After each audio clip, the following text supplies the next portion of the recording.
Hey fam, it is good to be with you this morning. The Psalms today are great. So it is the second.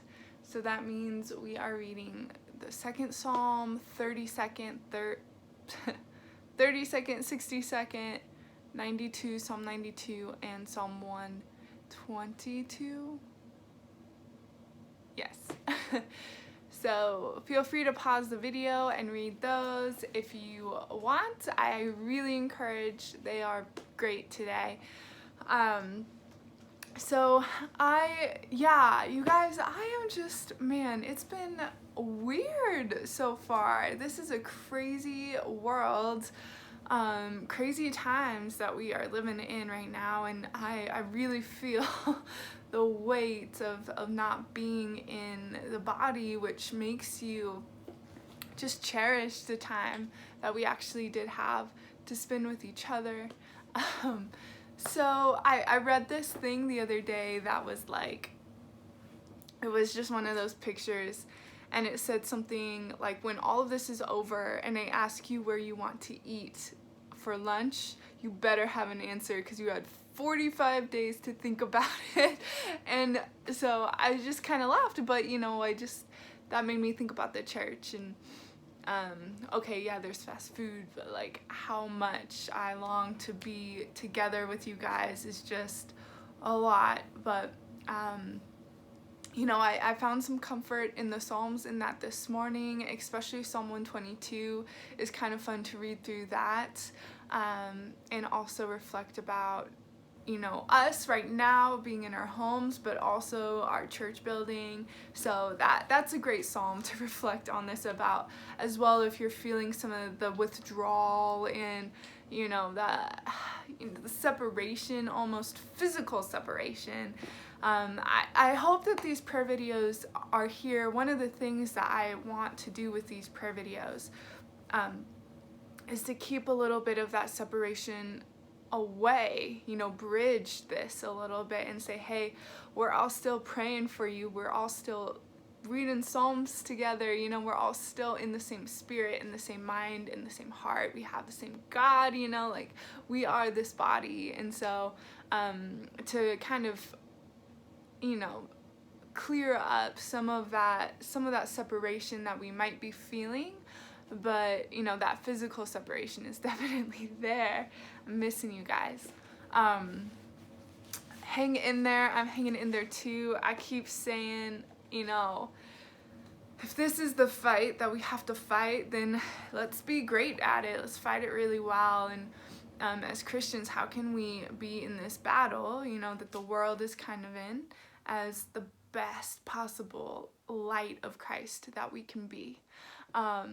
And so part of some of this video, like some of this stuff, just praying, being with each other continually, like saying, hey, I'm gonna honor you guys by honoring God as well, by reading this with you guys and doing this with you guys. And so I just appreciate all of you doing this too, and trust me, and trust what we read, what we're doing honors God. What we do is also honoring each other. So keep it up, guys, keep it up. This will pass. It might not pass and go exactly to where it was before, but this will pass. And so everything will be okay because we have a God that will make it all okay. We just have to endure, and we have to endure in a way that honors God. So keep it up, you guys. Keep it up. Even if you don't feel like it, I'm starting to get to that place. Even if you don't feel like it, keep it up. Keep it up.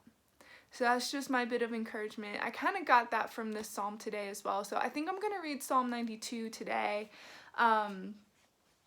Again, today was great. There's a lot of good stuff that came from these psalms today. A lot of neat thoughts, a lot of great encouragements and reflections for whatever is going on. But I like Psalm 92 because pause, feel free to read it. I'm just going to continue though. I like Psalm 92 because this psalm is intended to be read on the Sabbath. It is a Sabbatic psalm, I think is how you would say it, or something like that. It's a song for remembrance of the Sabbath.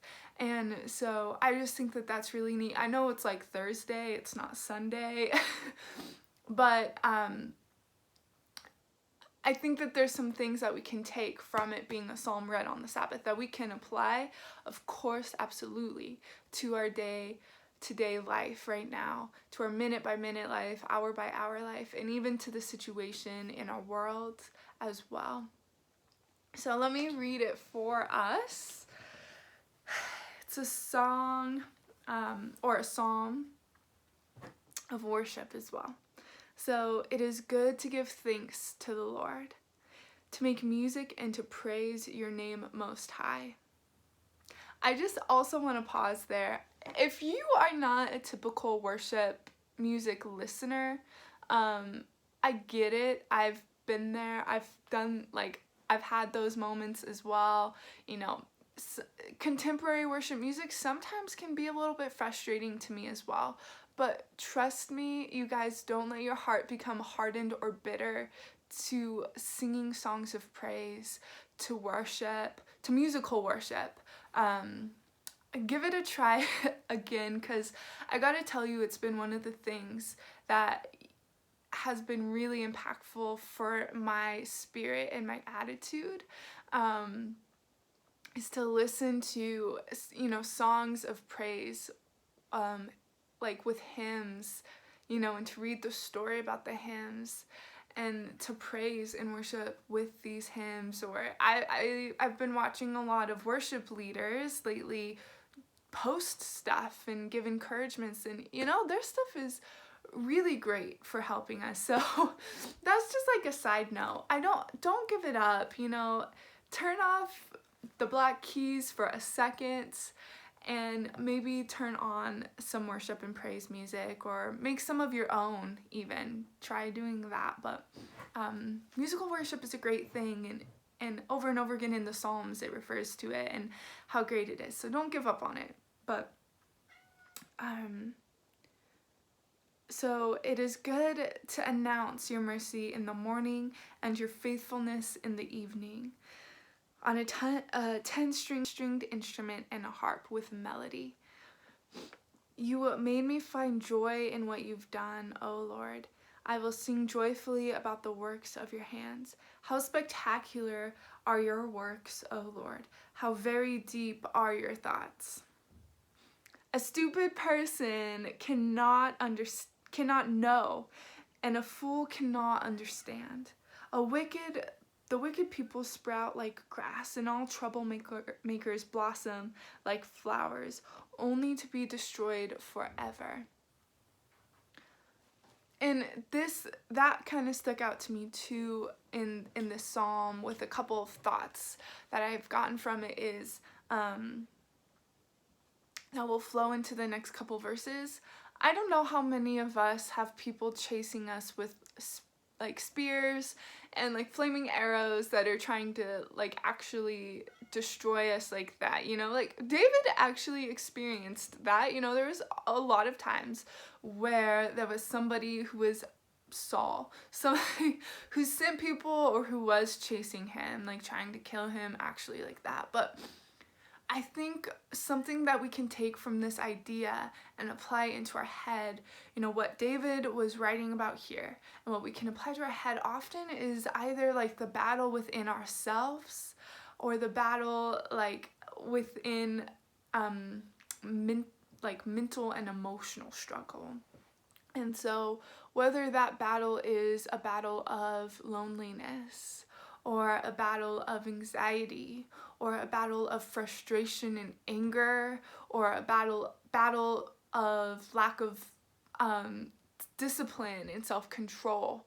You know, we have these battles that those are enemies against us. Those are enemies against our relationship with God, that are trying to separate us from God. You know, that voice that maybe says, the voice of doubt and like the voice of unbelief that says, are you sure that you're saved? Are you sure that God truly loves you? You know, like, you know what you've done. You know how bad you are. You know, that voice that tries to belittle the cross. The voice that tries to take away the power of the cross. You know it can't, because it says right here, only to be destroyed forever. The victory is his already. We know who the victory belongs to, but you know, it's still that fight that comes every day, that comes all the time. And so I think that when we read Psalms like this and we read enemies, you know, don't let that word slip. What are these enemies in our life? Loneliness, you know, is huge right now. I hear it a lot with a lot of people being in their homes. That can be strong. Anxiety, fear, unbelief. What are these enemies? Identify them and read the psalm in that mindset. So continuing to verse 8, but you, O Lord, are highly honored forever. Now look at your enemies, O Lord. Now look at your enemies. They disappear and all troublemakers are scattered. But you make me strong as a wild bull. I love that. You make me strong as a wild bull, and soothing lotion is poured on me. My eyes gloat over those who spy on me. My ears hear the cries of evildoers and attackers. That's like, you know, when that voice comes, it's like, are you sure that you're saved because you know who you are? You can say, yeah, I'm sure, because I trust in the Lord. I know what Christ did for me, and I know who I was, and I know, like, I cannot understand it, but I know because I trust that Christ died to reconcile me with God so I can have eternal salvation. You know, like, yeah, be like that. Be strong when you fight these thoughts, when you fight these enemies that you're against. Righteous people flourish like palm trees and grow tall like cedars in Lebanon. They are planted in the Lord's house. They blossom in our God's courtyards. Even when they are old, they still bear fruit. They are always healthy and fresh. They make it known that the Lord is decent. He is my rock.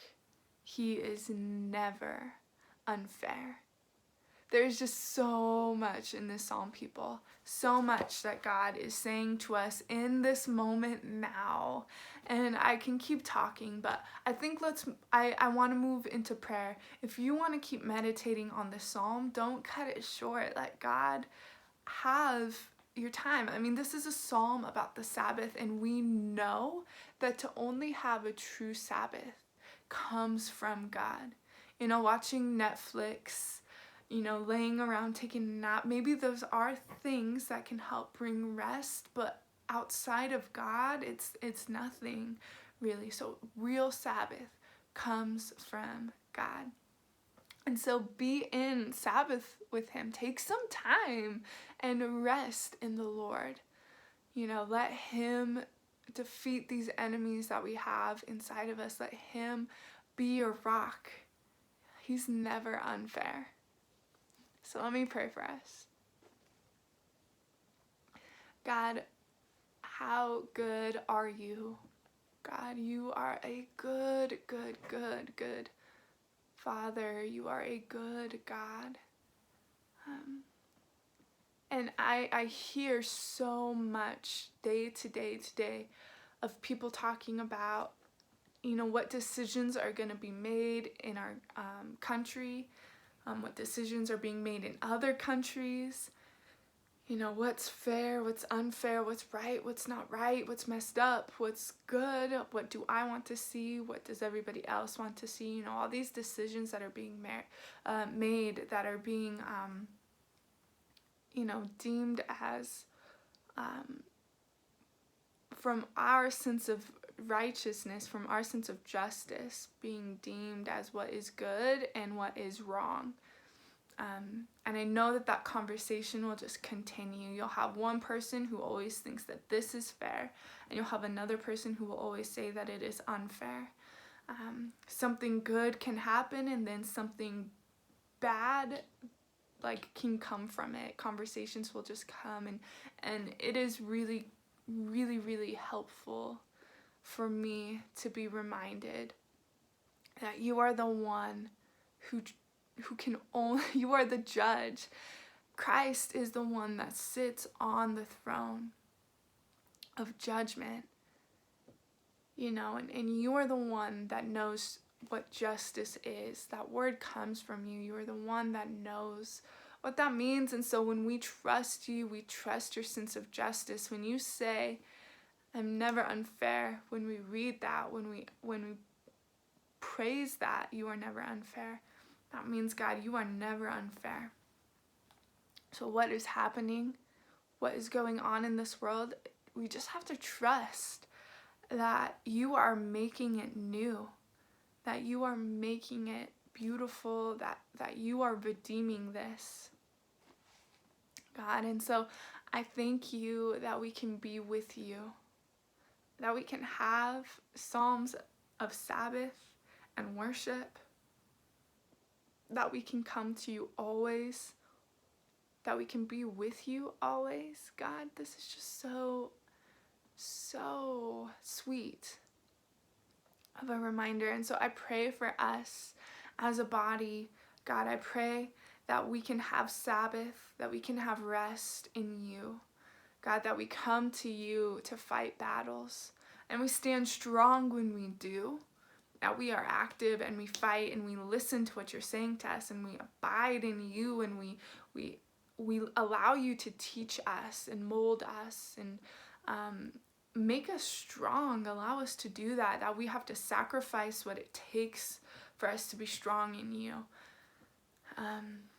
But in all the confusion and all the chaos and whatever comes our way, we are not destroyed, because you are the rock that we go to, that you are the rock. And so that makes us strong, and that makes us able to conquer our enemies. It comes from you. And so, man, God, I pray this for our church. I pray this rest in you. I pray this reflection in you. I pray that our eyes turn to you, God, and that we stay there, and whatever needs to happen in order to make that the focus of the day, turning to you, turning our eyes towards you, being your light, being your people, let it be, God, let it be so.